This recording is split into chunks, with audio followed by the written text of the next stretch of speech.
Good morning, students. In this video, we are discuss about the combustion and flame. This is the second part of the video. In this video, we are discuss about the condition necessary for combustion. कहते हैं कौन कौन सी चीज़ें हैं जो हमारे लिए ज़रूरी है ताकि combustion हो सके. In this, we are discuss about the conditions necessary for the combustion. Combustion के लिए कौन कौन सी चीज़ें हमारे लिए नेसेसरी हैं. Firstly we have a fuel. कौन सा फ्यूल यूज़ कर रहे हैं हम, कैसा फ्यूल है, किसका क्या मतलब कि वो जल्दी बर्न करने वाला है या लेट बर्न करने वाला है. फ्यूल पे डिपेंड करता है सबसे पहले कि कैसा फ्यूल है. उसके बाद सप्लाई ऑफ ऑक्सीजन, कि उसको ऑक्सीजन मिल रही है कि नहीं पर्टिकुलर अमाउंट में. आपको पता है इससे पहले हमने एक एक्टिविटी की है जिसमें हमने प्रूफ किया है कि बर्निंग के लिए, कंबशन के लिए there is a need of oxygen. तो हमने ये भी चेक करना है कि उसको एक पर्टिकुलर अमाउंट ऑफ ऑक्सीजन मिल रही है या नहीं मिल रही. Third, there is a heat. उसको कितना टेम्परेचर मिल रहा है, मतलब कि उसको हमने अगर बर्न करना है तो हमें कितना टेम्परेचर एक पर्टिकुलर देना पड़ेगा. जिससे पहले हमने इग्निशन टेम्परेचर के बारे में डिस्कशन किया था. What do you mean bye ignition temperature? It is the temperature minimum amount of energy. Minimum हमें जितनी चाहिए होती है उसको बर्न करने के लिए, that is called the ignition temperature. तो हमें उतनी हीट मिल रही है नहीं. जैसे वुड है, वुड को हम मैच स्टिक से तो नहीं बर्न कर सकते ना. एक छोटी सी मैच स्टिक वुड को बर्न नहीं कर सकती बिकॉज उसका इग्निशन टेम्परेचर बहुत ज़्यादा होता है. तो उसको ज़्यादा अमाउंट ऑफ हीट चाहिए होती है बर्न करने के लिए. तो हमें हीट कितनी चाहिए तो ये भी उस पर डिपेंड करता है फैक्टर पे. मीन्स हमारे सबसे पहले क्या आ जाएगा, देयर इज़ ए, हमारा सबसे पहले आ जाएगा fuel. Fuel means there is a combustible substance, कि कौन सा हम कंबस्टिबल सब्सटेंस ले रहे हैं, हम फ्यूल ले रहे हैं. फ्यूल के बारे में मतलब कि कंबस्टिबल सब्सटेंस के बारे में बात कर रहे हैं कि कैसा वो सब्सटेंस है. Next, there is a spotter of the combustion. Spotter of the combustion means there is a supply of oxygen, कि उसको स्पॉट कितनी कर रही है, ऑक्सीजन है या नहीं है. यू नो ना, in the absence of oxygen there is no combustion takes place. Oxygen नहीं होएगी तो कंबशन इन टेक प्लेस करेगी. इसका मतलब there is the two major concept which are the combustible substances and the spotter of the combustion. इस दोनों चीज़ों पे बहुत ज़्यादा डिपेंड करती है. Third is the ignition temperature. Substance का इग्निशन टेम्परेचर कैसा है उस पर भी ये डिपेंड करती है. Okay, this can be you do with the help of activity 2. अगर आपको ज़्यादा समझना है तो you have to do activity 2 in your book at page number 90. उसको ट्राई करो, फिर आपको ज़्यादा समझ में आएगी इसके बारे में. There is 3 major points: combustible substances, spotter of the combustion and the attainment of the ignition temperature. ये तीनों उसके लिए इंपॉर्टेंट हैं.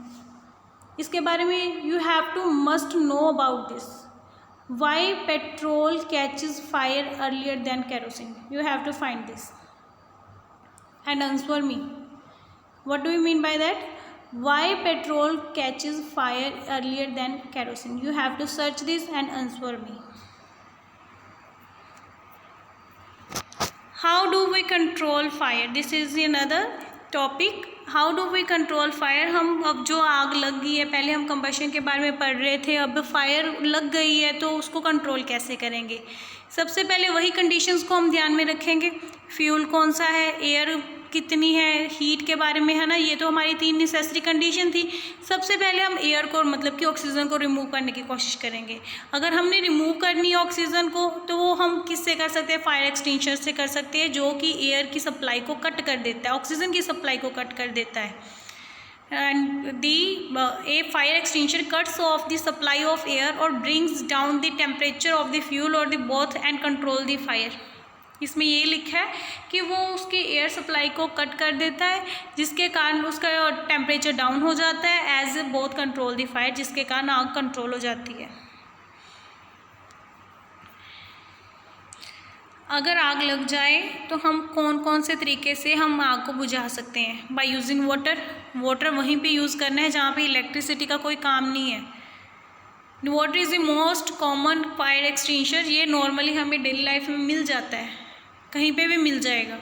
नॉर्मली कहाँ पे हम यूज़ करते हैं, जहाँ पे आग लगी हो, वुड पेपर एक्स्ट्रा को लगी हो, वह स्पेशल लिखा गया है कि इलेक्ट्रिकल इक्विपमेंट को बुझाने के लिए इसकी यूज़ नहीं करना, क्योंकि यू नो ना water is a good conductor of electricity.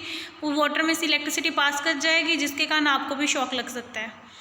Also can not be use to put out the oil and the petrol fire because they float and water can continuously burn. कहते हैं कि water को हम जैसे तेल से या पेट्रोल से भी आग लगी हो उसको भी नहीं हमने बुझाने के लिए यूज़ करना चाहिए, क्योंकि आपको पता है ये वाटर है, जो पेट्रोल है वो ऑयल है वो फ्लोट करता है वाटर के ऊपर, जिसके कारण वाटर के ऊपर फ्लोट करते करते वो और भी आग को बढ़ा सकता है। By using carbon dioxide is the best fire extinguisher to put out the fire caused by inflammable materials. Inflammable materials like the oil, petrol, electrical equipment, उनको बुझाने के उनके थ्रू अगर आग लगी हुई है तो उनको बुझाने के लिए हम कार्बन डाइऑक्साइड की यूज़ करते हैं। कार्बन डाइऑक्साइड हवा से थोड़ा सा हैवी होता है। Carbon dioxide is heavier than the air and it covers the fire, सारी फायर को कवर कर लेता है और सप्लाई को कट कर देता है, ऑक्सीजन की सप्लाई को, जिसके कारण आग बुझ जाती है। केमिकल कौन सा यूज़ करते हैं? नॉर्मली सोडियम बाइकार्बोनेट, ये आपको याद करना पड़ेगा। And the potassium bicarbonate produces carbon dioxide near the fire. अगर ये आग की तरफ लगा होता है तो ये कार्बन डाइऑक्साइड को प्रोड्यूस करता है। यू नो ना, ऑक्सीजन चाहिए होती है आग लगाने के लिए और कार्बन डाइऑक्साइड बुझाने के लिए चाहिए होती है। Types of combustion. कंबशन कितने टाइप्स की होती है? This is a very important topic कि कंबशन कितने टाइप्स की होती है। There are 3 type of the combustion: rapid combustion, spontaneous combustion, explosion. What do you mean by rapid combustion? Combustion वो वाली जिसमें सब्सटेंस लगातार बर्न करता रहता है और हीट एंड लाइट प्रोड्यूस करता है। जैसे आप घर में किचन में देख सकते हो जब गैस जलता है, that is called the rapid combustion. जब घर में मम्मी किचन में काम करती है ना, जो गैस पे काम करती है, जो फ्लेम्स आती हैं, that is called the a rapid combustion. लगातार उसकी फ्लेम्स निकली जा रही हैं और हीट प्रोड्यूस करती है, लाइट प्रोड्यूस करती है। For example the burning of LPG, liquefied petroleum gas. Spontaneous combustion. Spontaneous का मतलब होता है अपने आप। जब कोई आग अपने आप लग जाती है, that is called the spontaneous combustion.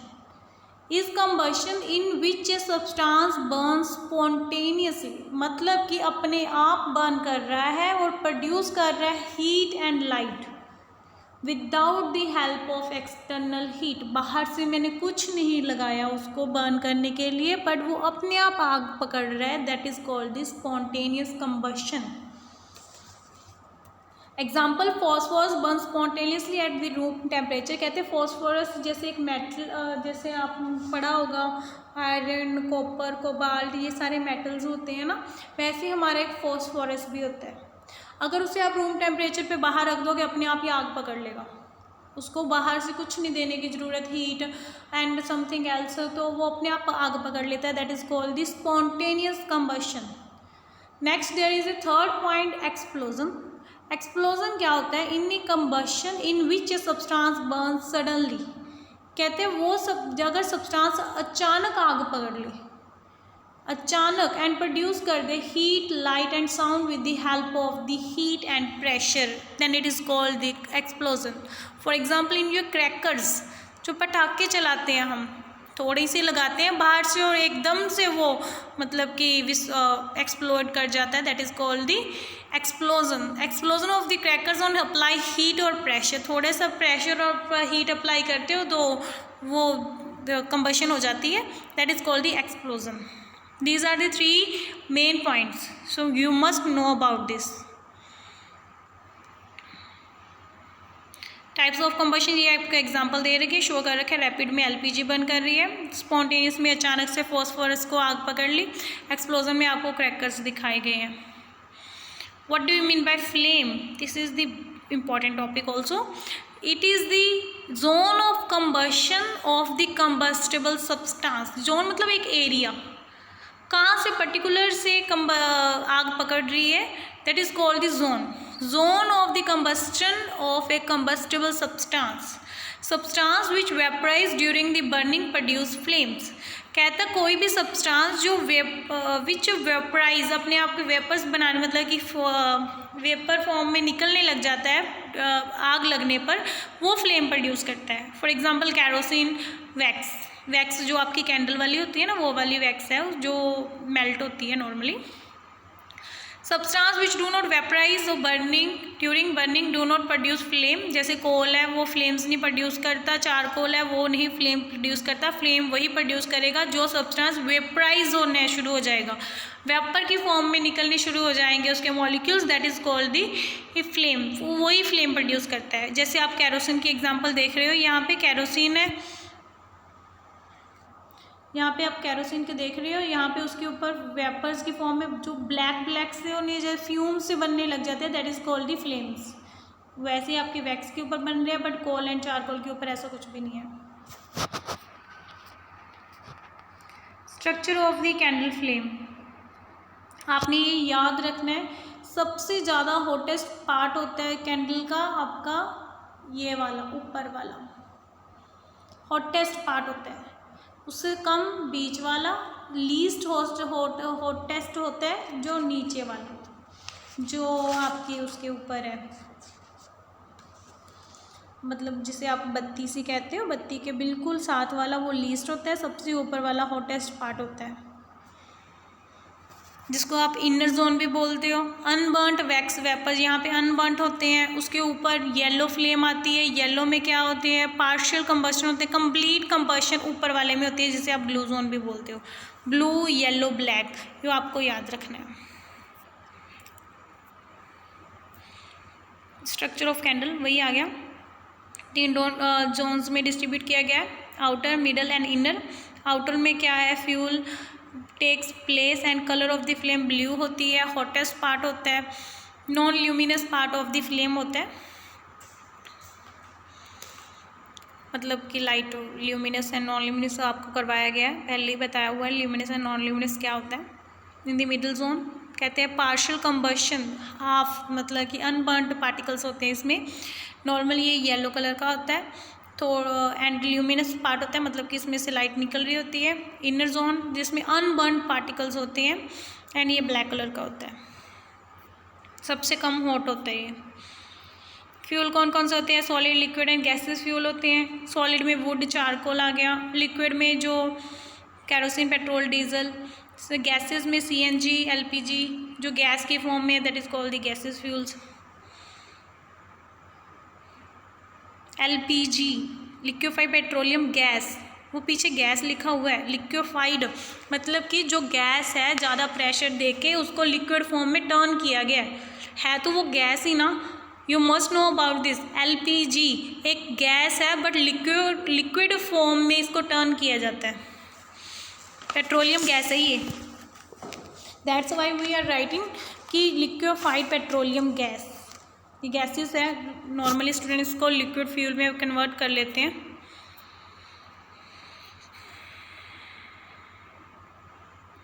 Characteristics of a good fuel, सबसे बेस्ट फ्यूल अगर हमने लेना है और उसके क्या प्रॉपर्टीज़ क्या कैरेक्टरिस्टिक्स हैं उसके बारे में हम डिस्कस करने चाहते हैं कि अगर कोई भी फ्यूल है उसे बेस्ट हम कब कहेंगे, यूज़ करना इजी हो, पहले तो रीडली अवेलेबल मतलब कि आसानी से मिल जाए, ऐसे तो नहीं मुझे घर पे यूज़ करना है और बाज़ार में मिले ही ना, सस्ता भी होना चाहिए, हर किसी को जल्दी से जल्दी कोई ख़रीद सके, स्टोर करना इजी होना चाहिए, ऐसे ना हो इस पर्टिकुलर जगह पे ही रखना पड़े, ट्रांसपोर्ट करना इजी हो, जैसे हमारे सिलेंडर है LPG वो आराम से वो एक व्हीकल पे आते हैं तो हमें घर पे दे जाते हैं, स्टोर करना भी इजी है, सस्ते भी है as compare to other.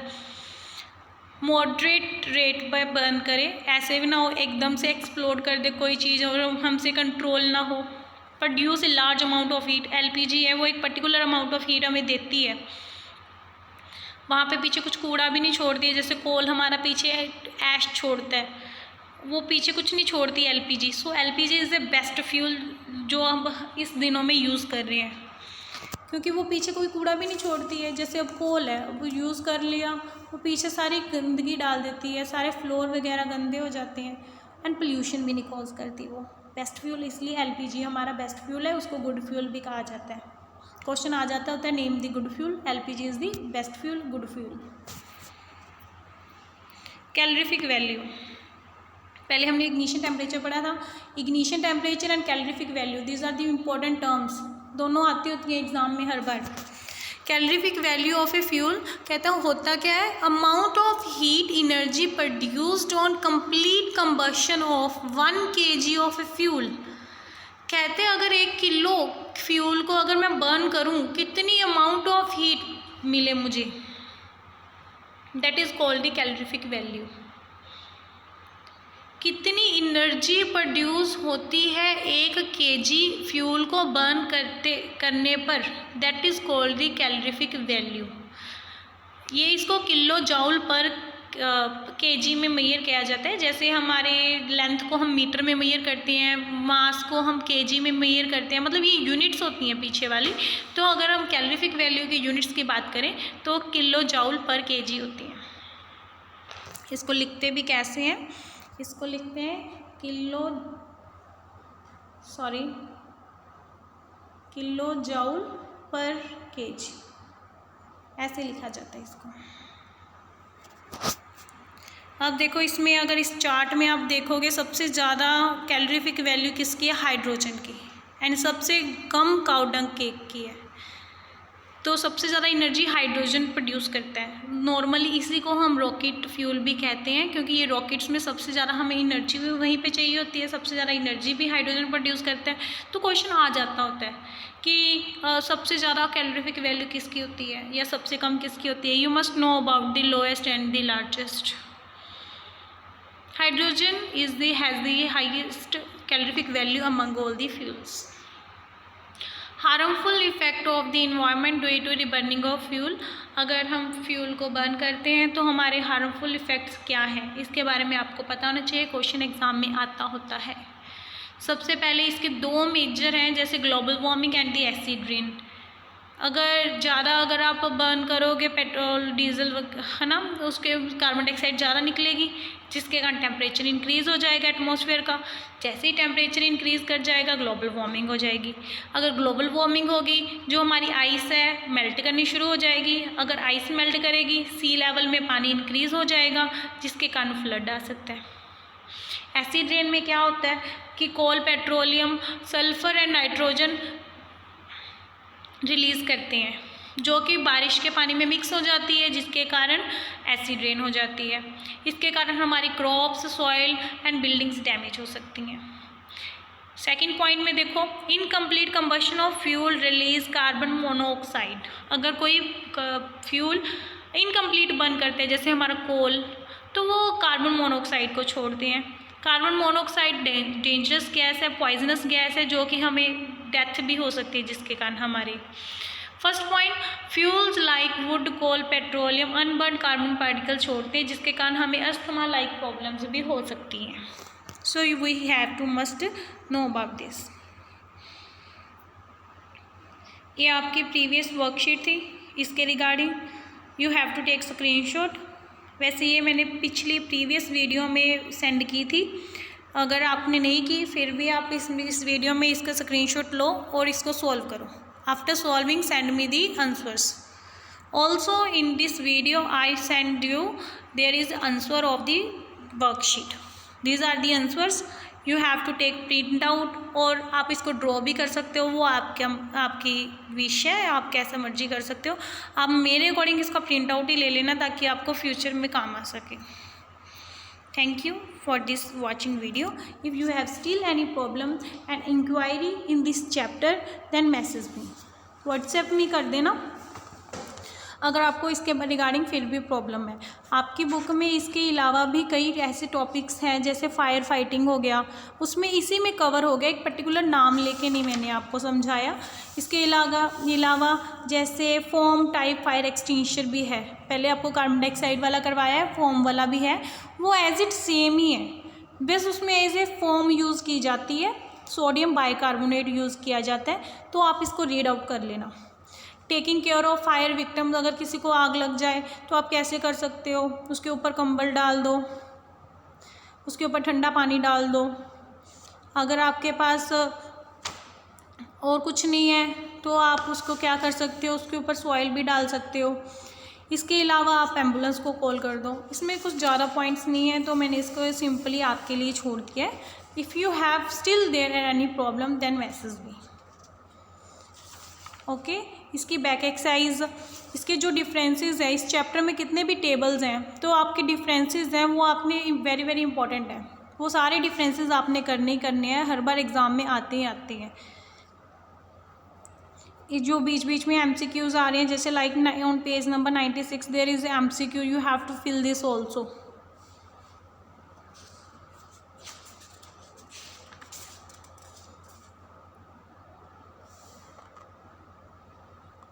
There is also a SPM। SPM में क्या होता है कि जो आपकी ऐश रिलीजिंग प्रोडक्ट्स होते हैं उसको हम कह देते होते हैं the particles known as a suspended particular matter. तो इसके बारे में आप जस्ट रीड आउट कर लेना। बाकी आपका चैप्टर फिनिश हो चुका है। You have to complete the back exercise as well. Back exercise भी आपने कंप्लीट करनी है और इसके जो क्वेश्चंस हैं, oral question, science quiz, worksheets, आपने सब कुछ इसका फिल आउट करना है। क्वेश्चन कुछ भी नहीं छोड़ना है। Oral question, science quiz, worksheet, circle the odd ones, fill in the blanks, जो मल्टीपल चॉइस क्वेश्चन वो सारे आपने बुक पे ही करने हैं। कोई भी क्वेश्चन आपने नोटबुक पे नहीं करना है। आपको आंसर की भेजी जाएगी। आंसर की भेजने के बाद जो आंसर बुक में नहीं है, only you have to write those answer on your notebook.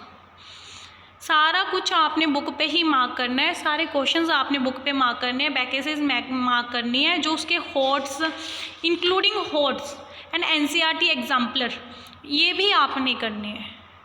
But जो आपको जब आंसर की भेजी जाएगी, जो आपको आंसर्स नहीं मिल रहे बुक पे, मार्क नहीं हो रहे, only those you have to write on your notebook. इसके अलावा आपने कुछ भी नोटबुक पे नहीं लिखना है। You have to do all the things on your book. इसमें सिर्फ एक दो क्वेश्चन ही होता है जो आपका बुक में मार्क नहीं होता, जो होते हैं बाकी सारे आपने बुक पे ही मार्क करने हैं। इसके अलावा भी अगर आपको फिर भी कोई प्रॉब्लम आती है तो व्हाट्सएप मी। Thank you.